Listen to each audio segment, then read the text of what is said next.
calling 2022 CR 10214B, State of Texas versus Gracie Segundo. Could I have parties announced for the record for the state? Daniel Escobar for the state of Texas. Defense. Javier Oliva and Bradley Bellis for the defendant. Are you Gracie Segundo? Yes, ma'am. All right. According to the plea bargaining agreement, punishment is to be assessed at 7 years in the prison. There's a $500 fine. The state is opposing your application for deferred adjudication. They're recommending community supervision, and there are items to be taken in consideration. Have both parties had a chance to review the PSI report? Yes, Any objections to the PSI report, state or defense? Judge. So there are some errors on the PSI report that we wanted to bring to your attention. Yes. So it lists the offense date as, I believe, November 16th of 2021, when in reality, the offense date that's on the indictment is October 16th of 2021. All right. And it lists that in the criminal history. There's an assault that was in the criminal history that it makes it seem as if they're two separate offense dates. Okay. And then I think in the towards the back of the actual statement itself that Ms. Segundo gave, there's a portion where it's talking about the co-defendant and that he's charged with ag assault deadly weapon. It's assault SBI. It's the same offense. Okay. We just wanted to make sure you were aware. All right. And the court is also in receipt of victim impact statement. And the court reviewed that without objections from the state or defense. Is that correct? Yes, Your Honor. Yes, Your Honor. And the court is also in receipt of letters that defense presented on behalf of the accused. And there were no objections to the court reading those letters. Is that correct, state and defense? No objection, state judge. All right. So the court has reviewed all of those documents.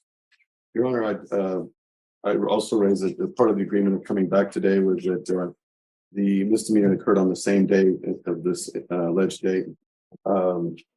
Was to be taken into consideration with CC County Court 4 case 69-3701. Yes. And the court does have that as a part of the plea bargaining agreement. And Judge, just to kind of expand on that, I believe as an additional part of the plea agreement was that she was to take responsibility for what happened as a part of the TIC.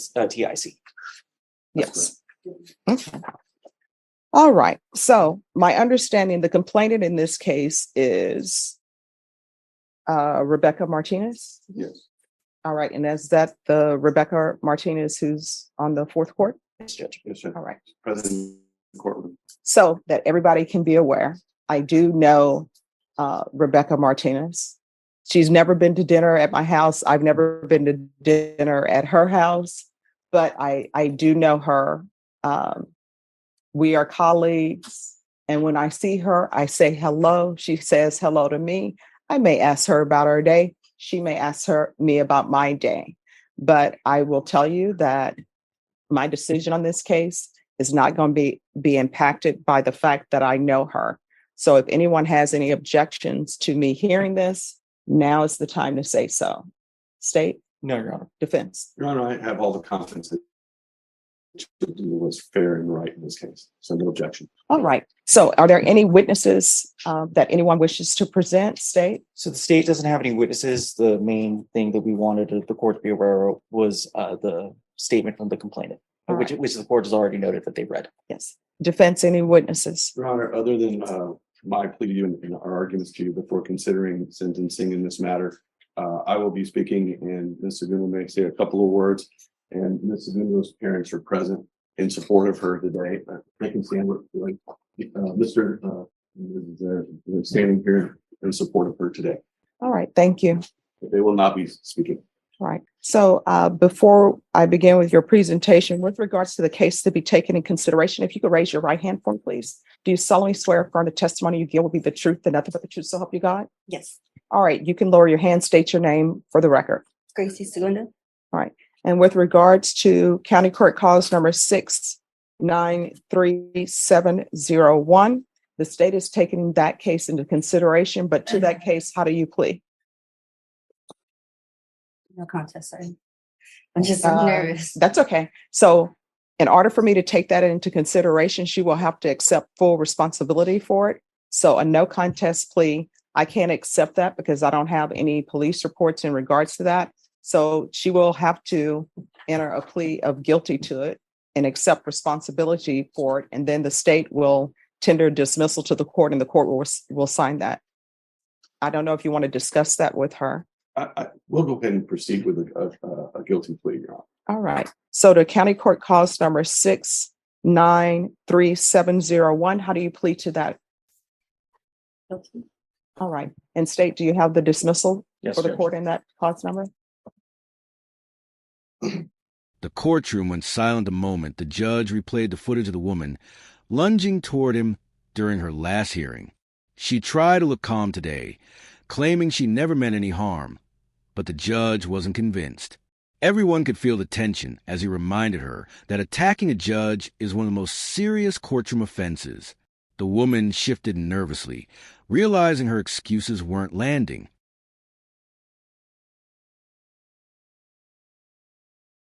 Right. So the court then will hear argument. State, you're opposed to deferred adjudication?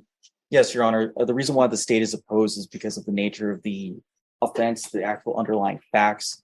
There was an assault that occurred where the resulting assault created a lot of issues for the complainant. She was severely injured. Her life was severely impacted from that day forward, and she still feels the impact to this day.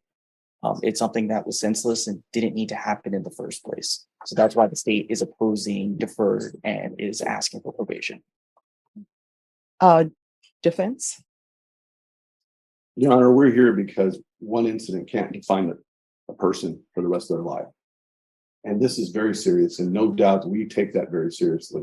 This is a felony charge. It's a felony charge that carries a very significant penalty.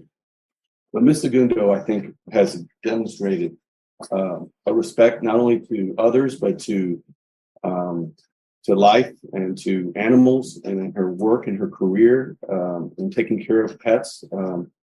Rarely do I have an opportunity to where a client will provide 32 letters of reference about how wonderful she is with caring for others. And that is the life that she defines herself with. We just feel like this should not define her as a felon for the rest of her life when she has 4 children as a single mother. We know that life is difficult and it's very, very, very hard. And she's having to raise 4 children on her own, ages 15, 14, 12, and 10. As a single mother, she has to be involved in their school activities and support their activities with FAA. And a felon cannot be associated with children and be around them in school activities. This would drastically impair her ability to be a mother to her children. And so she's really fighting to be able to continue to provide the love and the support of 4 children that need their mother so that they can become better than her and have a future. She lives in Houston. She leases a home. She's lived in that home for 3 years. She has good family support. As I've said, her mother and father are present. She has a high school diploma. She has been employed during this whole time. This case is 2 years old. 2 years this week, this happened. And it's been 2 years that she has been experiencing this, and she has complied with everything this court has asked. She's appeared in court. She's traveled from Houston to San Antonio. She has fully cooperated. She has weighed all of her decisions and sought not to seek a trial, but to put the decision on deciding her future on you. And she made that decision because she felt that was in her best interest. She does receive some child support. She is willing to do everything and anything that it takes to give her this opportunity. I explained to her that deferred adjudication is a double-edged sword. You may think that you're not going to be subject to a conviction, but in actuality, you are subject to all the conditions and behavior for 7 years. We're asking you, Judge, to give her that chance, to give her the opportunity to prove to you that this one incident does not define her life or who she is or how she is as a mother or how she works. This case was very regrettable, and it should have been a day of celebration. It was after a football game, and she was acting in defense of another. She doesn't know the victim in this case. She doesn't know the judge. She never knew who she was. And I sincerely believe that just because she's a judge doesn't mean that this case should be treated any different than any other case of any other person who comes to this court and gets justice. because she should get an opportunity to do it. She's willing to do the urine analysis. She's willing to state no contact, and she's had no issues in the last 2 years with the defendant, the complainants in this case. She's willing to take anger management classes. She's willing to do community service. She's willing to do what it takes to give her the chance. And she has proven, other than this one incident that happened in a flash, wasn't premeditated, it wasn't thought of. It was just something in a reaction and defense of someone that she was with. And for that reason, we think that she should be given an opportunity to earn the right to be able not to be a convicted felon. The amount of restitution in this case, I think we've agreed to, that was presented before the court, was $2,416.29. We fully agree to repay that. We will work hard every day to pay that back. But in this working community and in Houston and San Antonio, mothers every day have challenges. And we regret that this happened. And I know that she sincerely has nothing personal against Miss Martinez or her husband. She wants to do what's right, but she also wants a chance, Judge. And I'm asking you with all the fiber of my body to give her that chance. And I will make sure and work with her that she will comply with every condition, so she will never be back here before you regarding any violation or any condition of this case. You want to say something? Yes. All right. Well, just so you know, in this court, I see everybody as a human being. I don't see them as their titles. So for me, defendants are not defendants. They're human beings who are accused of a crime. The fact that Rebecca Martinez is a judge, that doesn't mean that I'm putting weight on the fact that she's a judge. If she were the president of the United States and she were here as a complainant, I wouldn't put weight on the fact that she's the president of the United States. I'm just dealing with the facts here. And my job is to look at everything objectively and not outside noise, not what people's occupations are. You understand? So I always reread everything and reread police reports and the PSI report, and I've read the letters. I do not understand how the fact that an elevator has a limited capacity, how we go from people saying the elevator is full, you cannot be in an elevator, to it's a brawl. So explain that to me. I mean, it just, I couldn't tell you.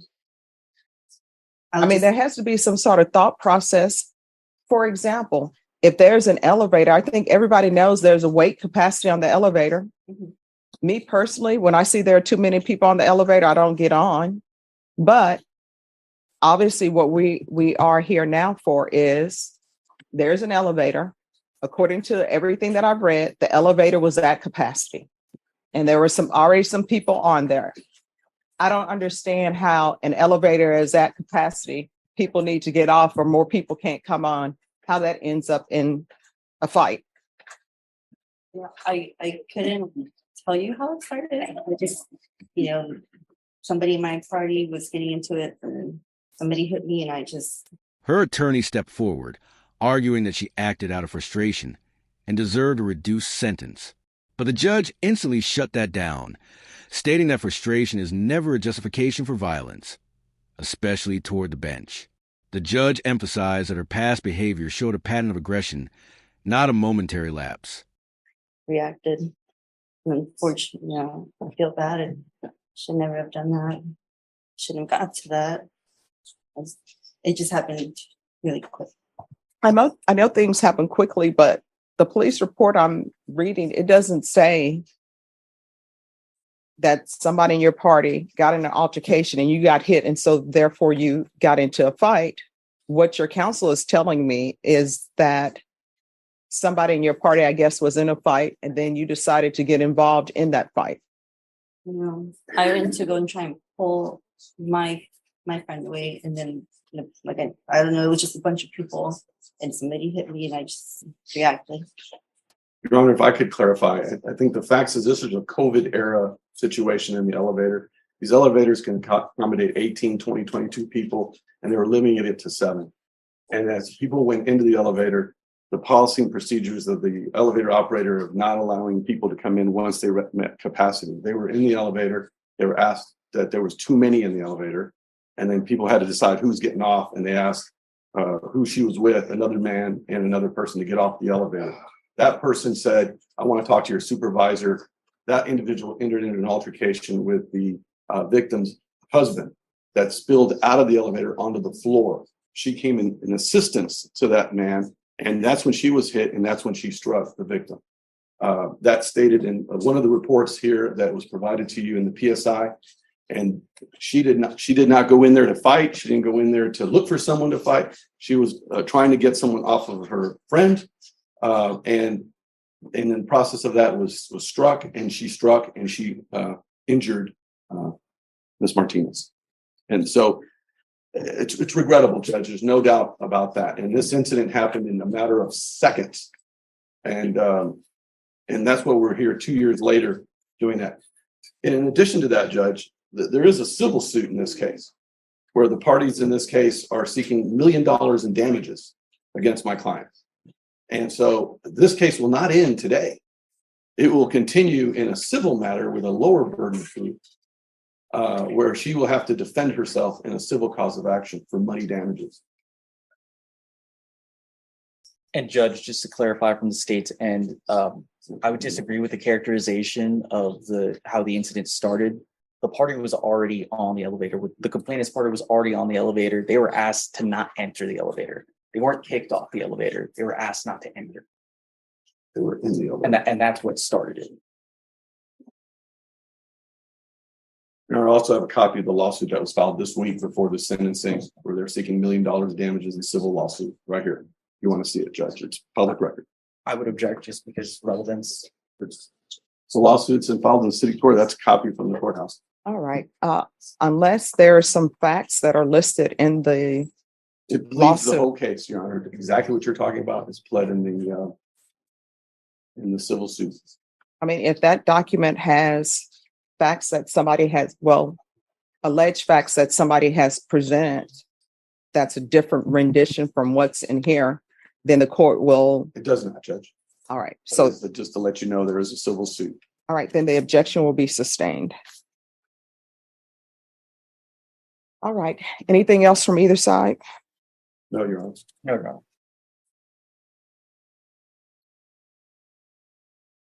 All right. I've read your letters that were presented, and it appears that, other than this one incident, you're a great person. But sometimes sentencing, not sometimes, always sentencing has to do with punishment, rehabilitation,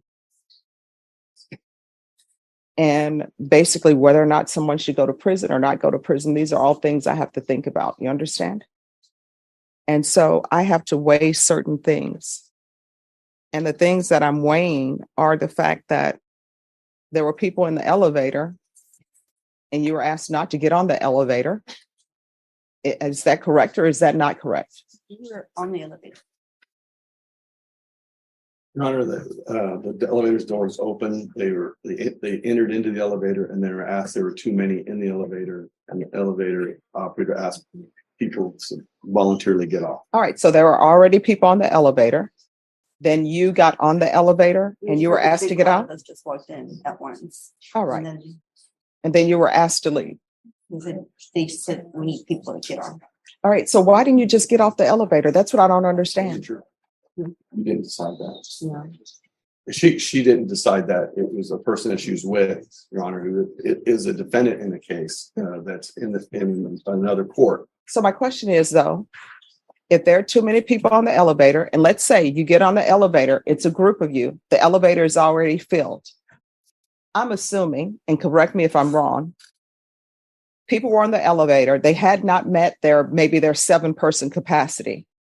And then you and your group come on, and because of the number in your group, they've exceeded their 7-person capacity, and then they're saying, you all need to get off the elevator and wait. Why not just get off the elevator? That's what I don't understand. Even if you're with somebody in your party who says, I'm not getting off the elevator, why didn't you just get off and I'll wait for the next elevator? I'll take the stairs. I don't understand. We had already gotten off 2 floors, so we said like we've been waiting, but we didn't want to be the ones to get out. And was alcohol involved, or people just don't want to take It the was after a stairs? football game, Judge. State, does anybody want to, I know the complainants are here. Do they want to No, say anything to the court? no, Your Honor.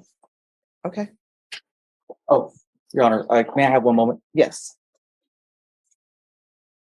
Your Honor, I'm going to call case question. Okay, Your Honor, he's not a victim in this case. Why would he come to? I mean, we'll see what he has to say. I don't know if he's a relevant witness or not, but if he were present at the scene. You know, I would think that the person involved is the one who's, in this case, is the one that would need to address it. He's had his day in court. He has spoken before the court. I don't see why he needs to speak in this case at sentencing. All right, you can call your witness. State calls David Martinez.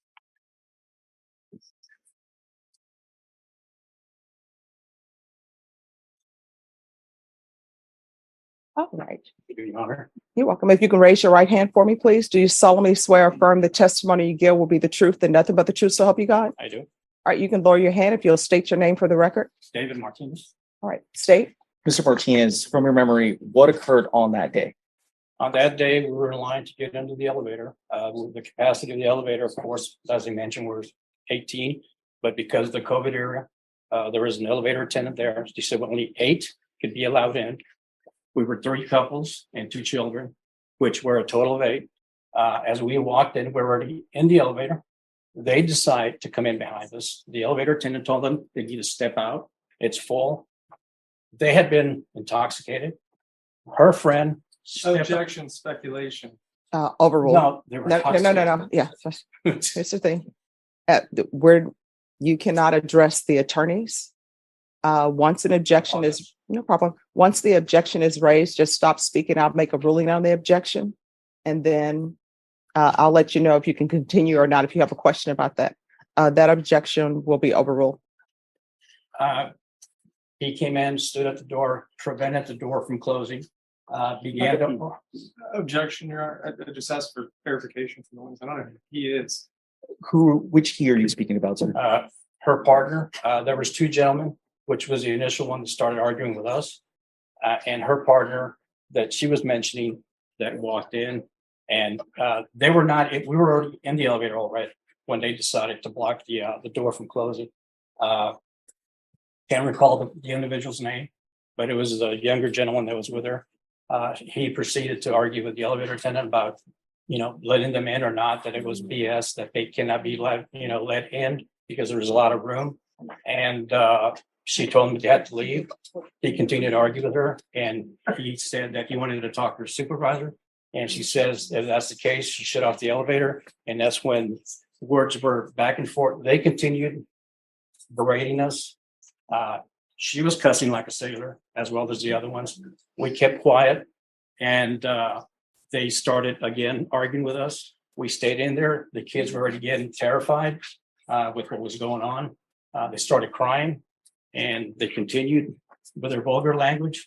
And I just told them one time, that's it. If you, the gentleman that was with him, got upset, he literally from the outside ran into the elevator, knocked us all over, and assaulted all of us in there. I grabbed him and I pushed him out. It was not the individual that she says was in there. It was the other individual that was with him that probably hosted them to the game. And he and I went outside. And after that, what? From there, sir, is that where everything happened? Correct. Pass it with this judge. Any questions?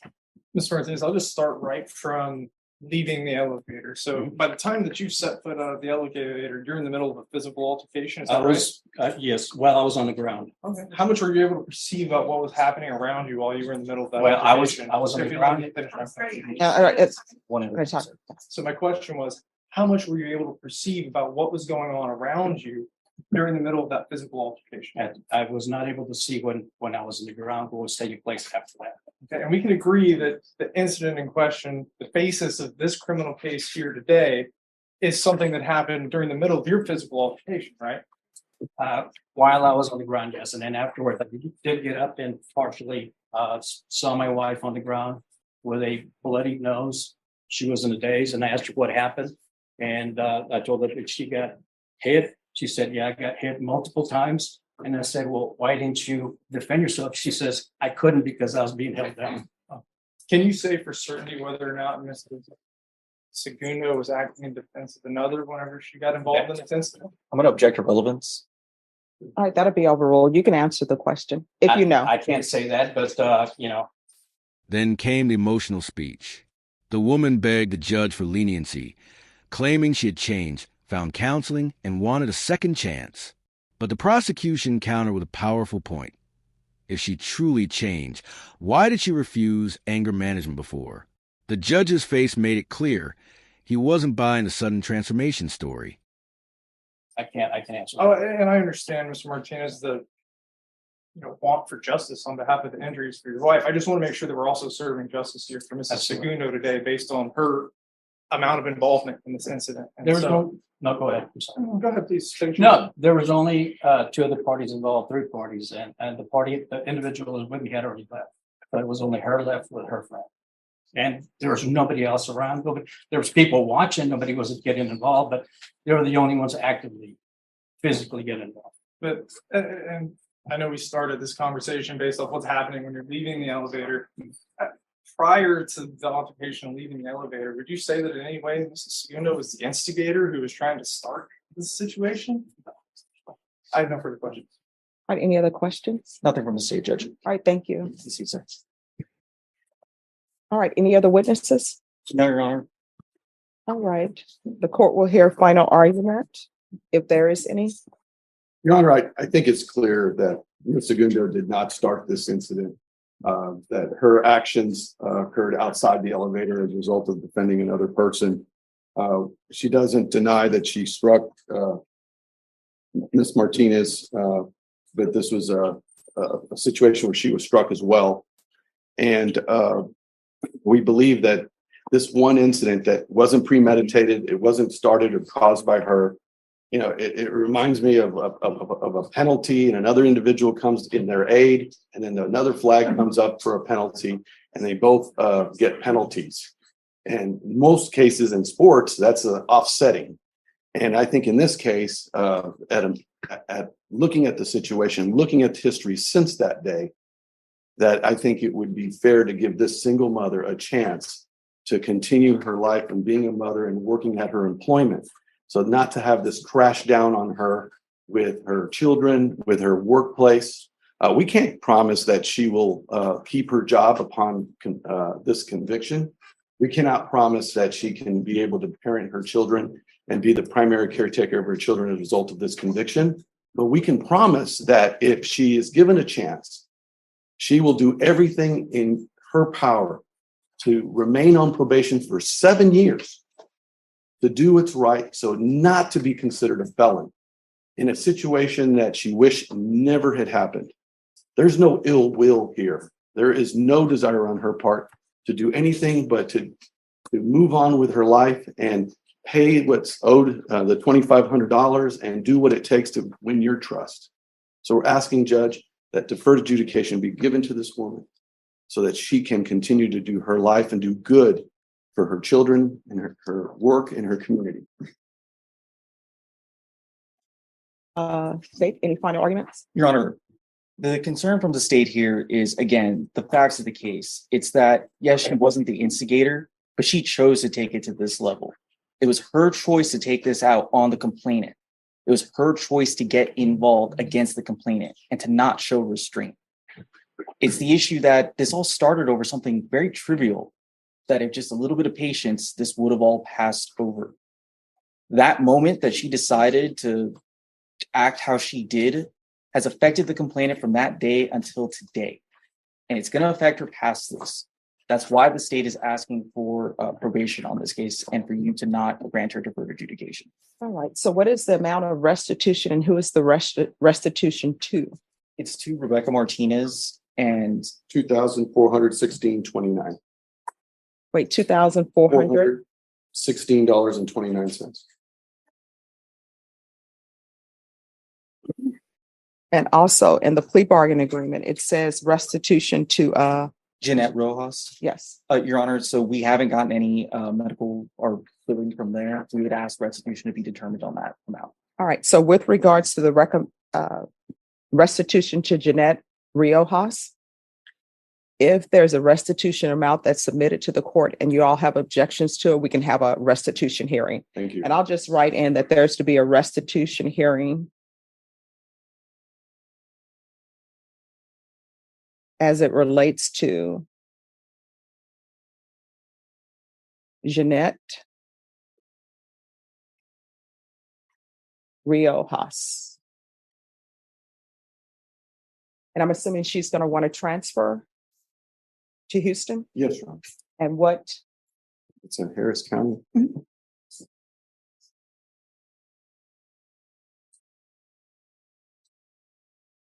All right. Ms. Segunda, I've listened to all arguments. I want you to know I paid very close attention to the arguments that were presented, to the witnesses, and to all of the documents that the court reviewed. I realize that sometimes when things happen, it's just a Snapchat or somebody's life, right? It doesn't mean that the person is a horrible person. And I'm sure if people could go back and change things, sometimes people are serious when they say, if I could go back and change things, I would. Maybe I never would have went to the game. I would have just let the elevator went. I would have taken the stairs. I understand that. But we can't turn back the hands of time, right?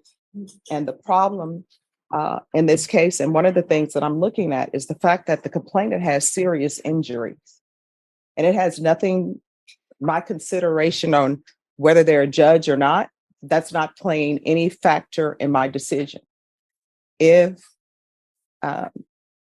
she did not have that occupation, let's just say she worked at the HEB, for example, then based upon her injuries, she wouldn't be able to work at the HEB. She wouldn't be able to stock. She wouldn't be able to stand and be a cashier. I don't know what they would have her doing at the HEB. You understand? So her injuries are very serious injuries. And I've read the report that was given to me about her injuries. And I've read the PSI report, and I've read the police reports again in this case, because I always like to review things. So I understand that you're very sorry for what happened, but sometimes, yeah, it's great that you're sorry. It's great that you've internalized things, but there is still some punishment associated with it. And I understand that sometimes when people have felony convictions, they say, well, now I can't do this. I can't do that. I can't do this.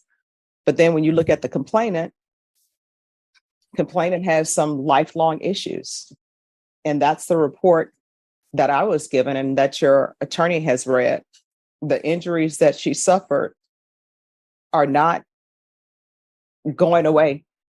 And from the report I read, it sounds like they're never going away. She's always going to have those injuries. And I think you know that when people have broken bones, there's a change in the weather, their bones ache. I have it with my fingers because at one point in time, all my fingers were broken on my left hand. So I know when the weather is changing, it gets a little bit painful, not unbearably painful, but it does. So those are a whole host of things that happens when somebody suffers the injuries that she suffered. I understand, as I said, that you're sympathetic, and I believe that you're sympathetic, and if you could do things over, you would. But I am where I am right now, okay? All right, this is what the court is going to do. Court will find you guilty, sentence you to 7 years in the prison, suspended and probated for 5 years. There's a $500 fine that will be probated. There's a transfer to Houston, Texas, Harris County. Taking consideration County Court Cause number 693701. There's to be restitution of $2,416.29 to Rebecca Martinez. There's to be no contact with Rebecca Martinez or Jeanette Riojas. Proof of employment within 45 days. There's to be no employment as a home health care provider with minors. 100 hours of community service restitution. That'll be waived once you complete parenting classes. There's to be regular reporting by Zoom or in person, regular UAs, and restitution hearing as it relates to Jeanette Riojas. I don't see this as an anger management situation. I see this as an aberration. I think she doesn't need anger management classes. So is there anyone going to object to me not giving her anger management classes? The state won't object, Judge. All right.